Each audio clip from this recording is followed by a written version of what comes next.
Hello बच्चों, आप लोग कैसे हैं? मैं विश्वास करता हूँ आप लोग सब ठीक होंगे। हम परमेश्वर का धन्यवाद देते हैं, प्रभु ने हम को एक बार फिर संडे स्कूल में आने का एक मौका दिया। आइए हम प्रार्थना करते हैं, प्रार्थना करके हम शुरू करते हैं। हाथ जोड़े, हम प्रार्थना करते हैं। स्वर्गीय पिता प्रभु जी, हम आपको धन्यवाद देते हैं पिता, एक बार फिर आपने हमें संडे स्कूल में इकट्ठा होने का एक मौका दिया प्रभु। आपका वचन जब हम सीखने जा रहे हैं प्रभु, आपकी उपस्थिति हम चाहते हैं, आपकी अगुवाई हम चाहते हैं प्रभु। है कि सारी बातों को हम आपके हाथ में सौंपते हैं, सारा आदर महिमा केवल हम आपको देते हैं। प्रार्थना प्रभु यीशु मसीह के नाम से मांगते हैं। बच्चों, आज हम संडे स्कूल से परमेश्वर के वचन से एक नई कहानी हम परमेश्वर के वचन से देखने जा रहे हैं। जैसे आपने सीखा था आदम और हवा के बारे में, वैसे ही आज हम उसके आगे की घटना को हम देखते हैं, क्योंकि हमारे दूसरे एपिसोड में हम देख रहे हैं वो है अनाज्ञाकारिता। अनाज्ञाकारिता, आप समझते हैं अनाज्ञाकारिता क्या है? अनाज्ञाकारिता हम उसको बोलते हैं जब हमारे मम्मी पापा या हमारे संडे स्कूल टीचर या हमारे स्कूल के टीचर या हमारे कोई बड़े जब हमें कोई बात बोलते हैं, तो कई बार हमें अगर पसंद नहीं आती तो हम बोलते हैं मुझे नहीं करना, हम मानते नहीं हैं। कई बार अपने मम्मी पापा की बात, कई बार अपने बड़ों की बात, कई बार प्रभु के दास की बात भी, क्योंकि हमें पसंद नहीं आई। कई बार हम वो करना चाहते हैं जो हमारा मन करता है। लेकिन आज हम देखने जा रहे हैं कि अनाज्ञाकारिता कितना हम सब के लिए नुकसानदायक है। अनाज्ञाकारिता जब हम देखते हैं, अनाज्ञाकारिता की शुरुआत सबसे पहले कहाँ हुई और उसका कितना भयानक परिणाम आपको मालूम है? पूरी दुनिया को, यहाँ तक कि आज हम सबको भुगतना पड़ रहा है एक अनाज्ञाकारिता। तो हम बहुत ही प्रार्थना के साथ बड़े ध्यान से उस घटना को हम समझें कि कैसे ये सब हुआ और कैसे वो क्या भयानक बात है जिसका परिणाम आज भी उसका दुख, उसकी समस्या हमें सामना करनी पड़ रही है। तो परमेश्वर के वचन में आप उत्पत्ति की पुस्तक, बाइबल अगर आपके पास है, उत्पत्ति की पुस्तक उसका 2 और 3 अध्याय में हम उस घटना को देखेंगे। तो आपको मालूम है, जैसे हमने बीते समय में देखा, पिछले एपिसोड में हमने देखा कि आदम हवा को परमेश्वर ने बनाकर उन्हें सब कुछ दिया और वो बड़ी खुशी से रह रहे थे। और वहाँ पर जिस वाटिका में, अदन की वाटिका में जब उन्हें रखा, वहाँ पर सब प्रकार के सुंदर सुंदर पेड़ पौधे, हर चीज़ थे, और सुंदर फल थे, सब्जियां थी, हर चीज़ था, किसी चीज़ की उन्हें कमी नहीं थी। लेकिन आपको मालूम है, वहाँ पे सारे पेड़ों में से 2 विशेष प्रकार के पेड़ थे। आपको मालूम है कौन से विशेष पेड़, कौन से विशेष प्रकार के वृक्ष, कौन से स्पेशल पेड़ थे? वो कोई साधारण नहीं, बहुत ही खास पेड़।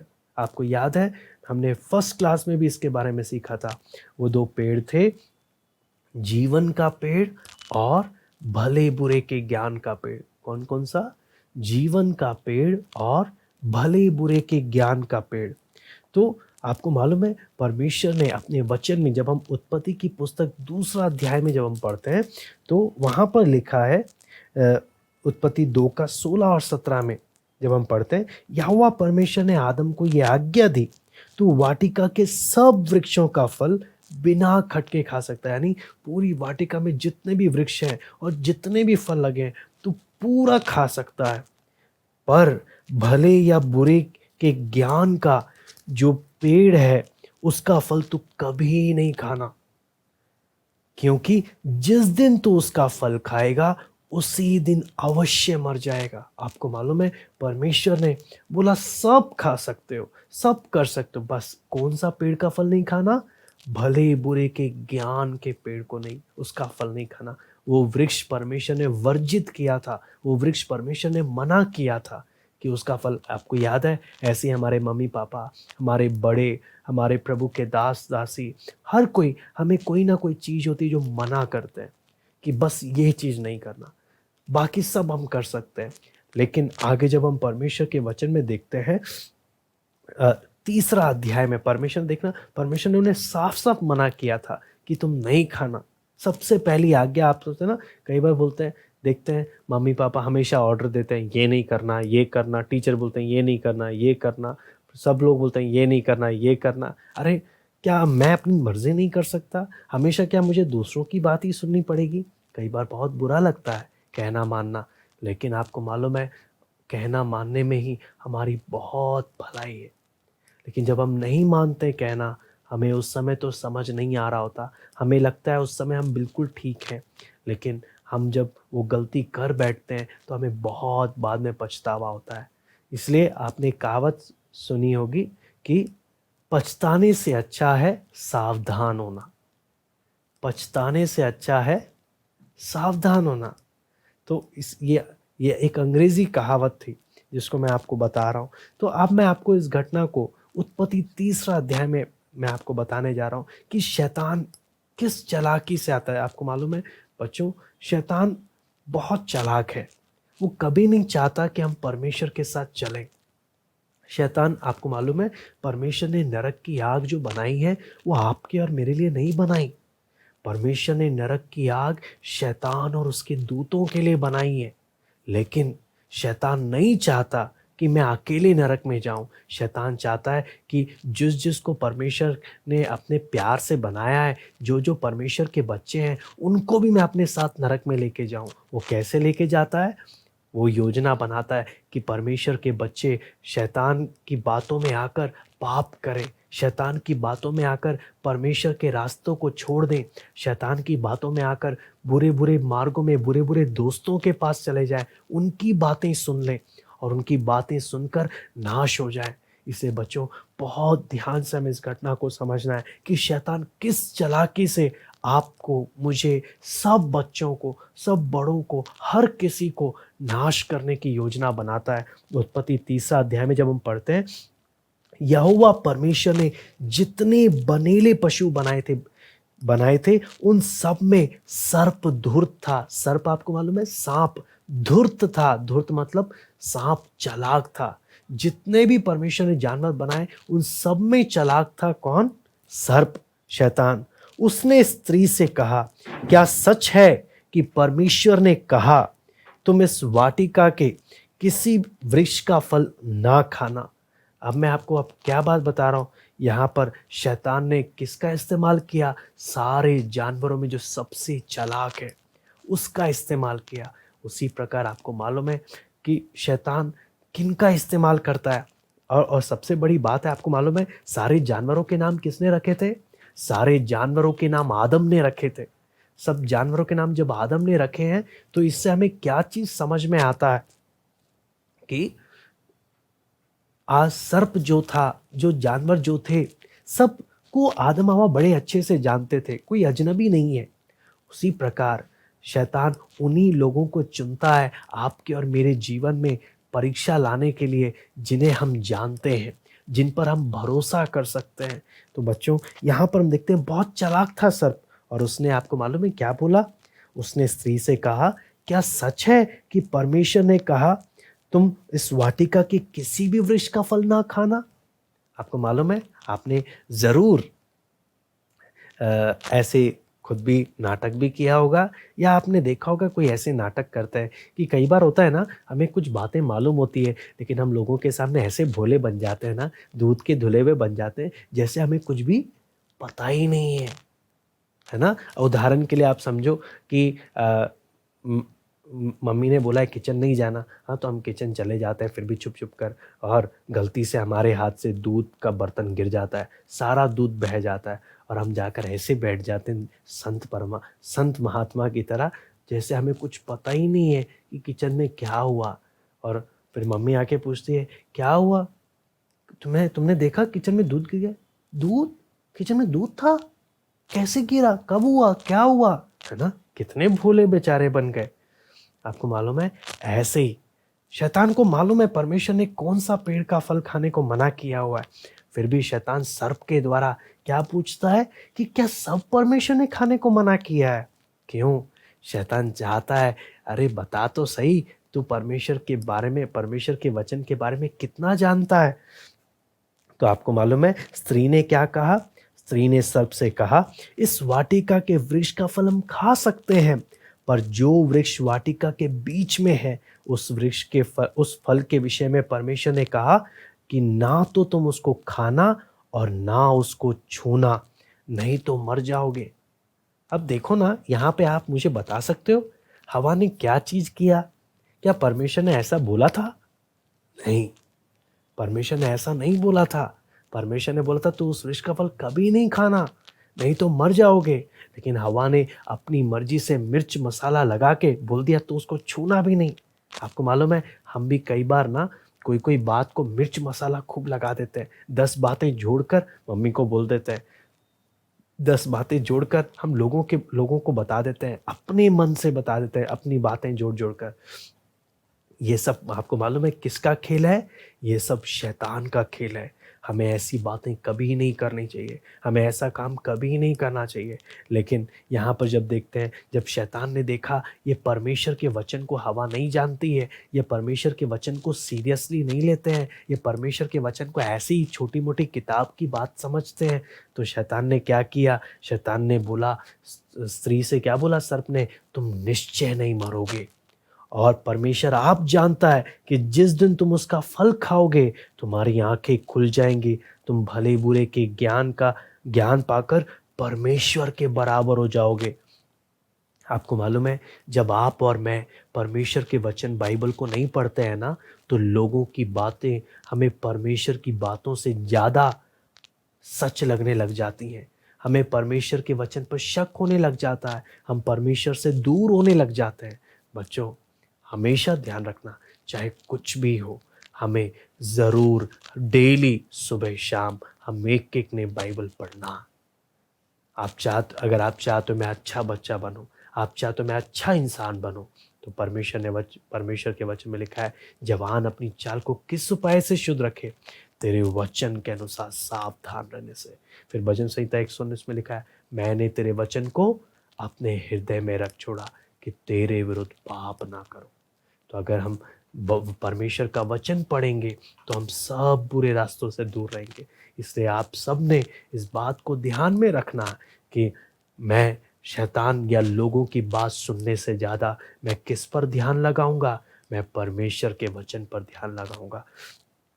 तो और कभी भी अपने से कोई भी बात में मिर्च मसाला लगाकर बात को बढ़ा चढ़ाकर नहीं बोलूँगा। यहाँ पर आप देखना आगे क्या लिखा है, जब हवा ने परमेश्वर के वचन पर ध्यान नहीं दिया, शैतान की बातों पर उसने विश्वास कर लिया। और जैसे ही उसने विश्वास किया, आपको मालूम क्या है?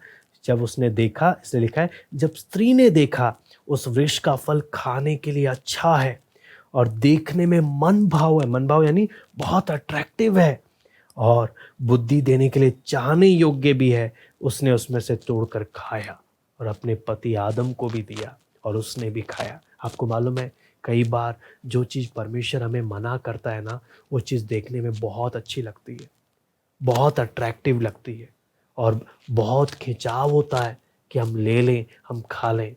बच्चों, याद रखना, वो पेड़ किसने बनाया था?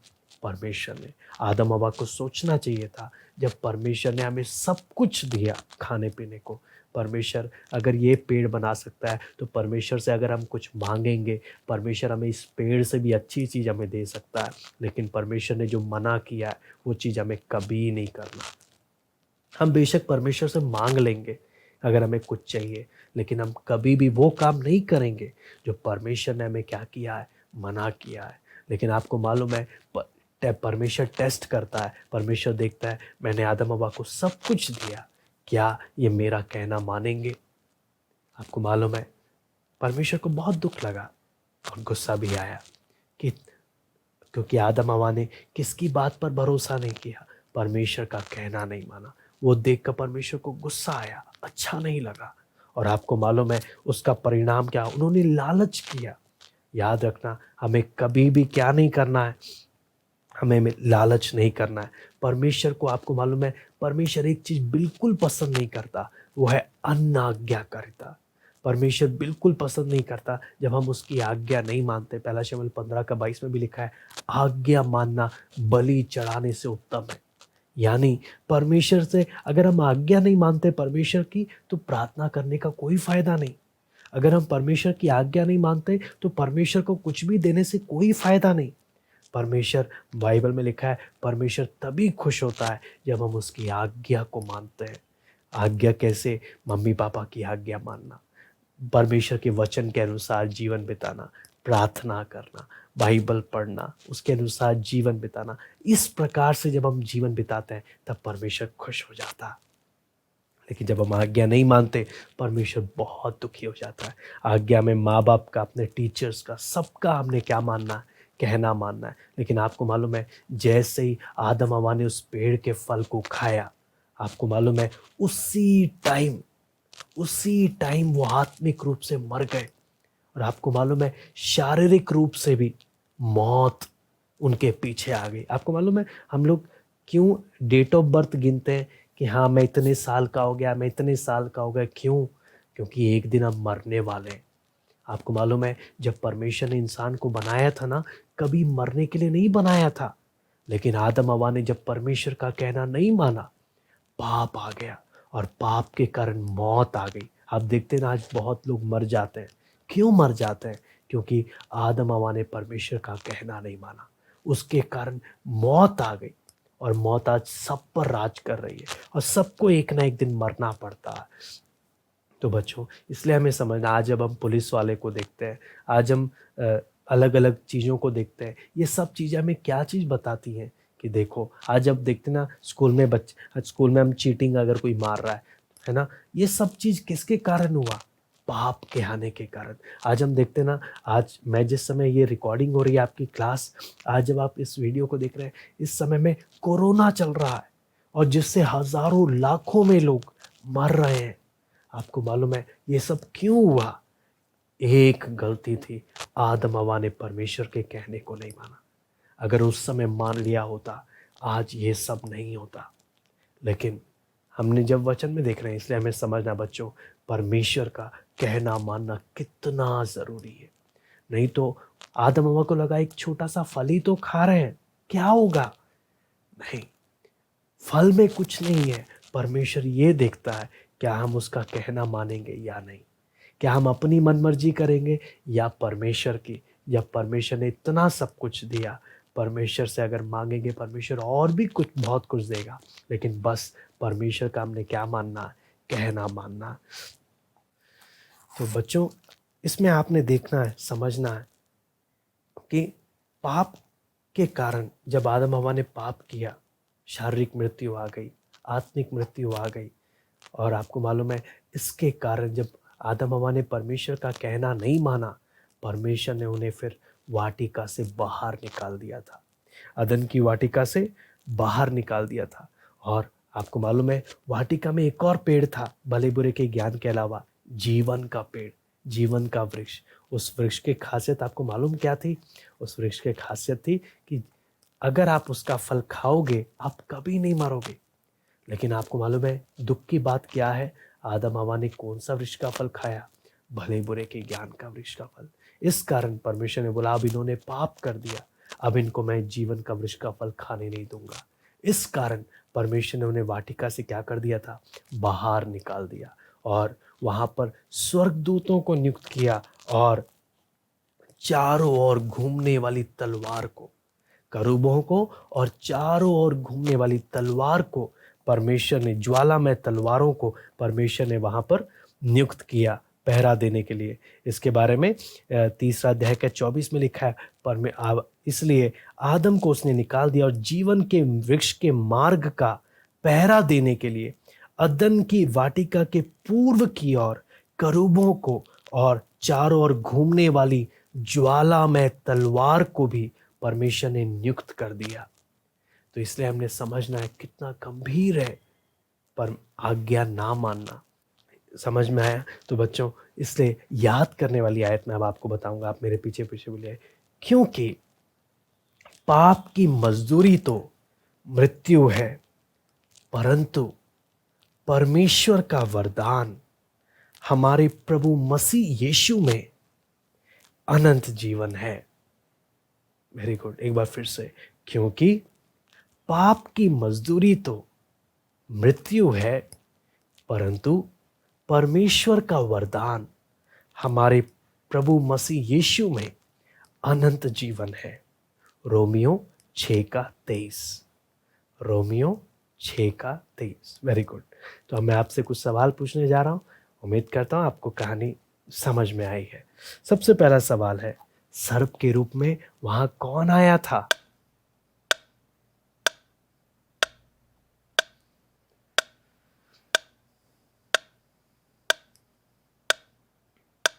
वेरी गुड, सर्प के रूप में वहां पर शैतान आया था। दूसरा सवाल, कौन सा वृक्ष वर्जित था? कौन सा वृक्ष परमेश्वर ने मना किया था?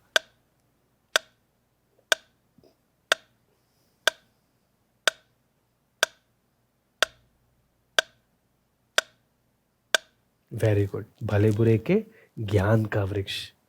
तीसरा, परमेश्वर आदम और हवा से क्यों क्रोधित हुआ?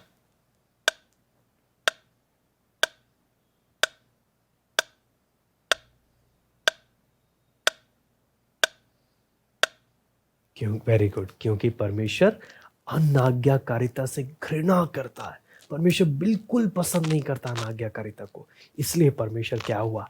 क्रोधित हुआ। फिर चौथा सवाल, किसने उन्हें वाटिका से बाहर निकाल दिया?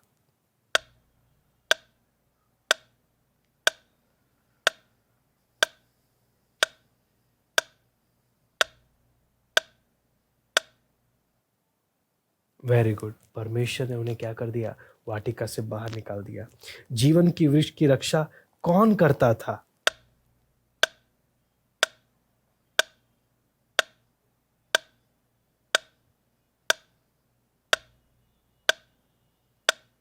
वेरी गुड, करूब और चारों ओर घूमने वाली ज्वाला में तलवार। ठीक है बच्चों, उम्मीद करता हूँ आपको थोड़ा बहुत समझ में आया। आइए हम प्रार्थना करते हैं, प्रार्थना करके हम समाप्त करते हैं। हाथ जोड़े, हम प्रार्थना करते हैं। प्रिय परमेश्वर, आपका अनुसरण करने में हमें सहायता करें, आपकी आज्ञाओं को जानने और उनका पालन करने में हमारी सहायता करें। यह प्रार्थना हम प्रभु यीशु मसीह के नाम से मांगते हैं, आमीन। ओके बच्चों, बाय, फिर मिलते हैं।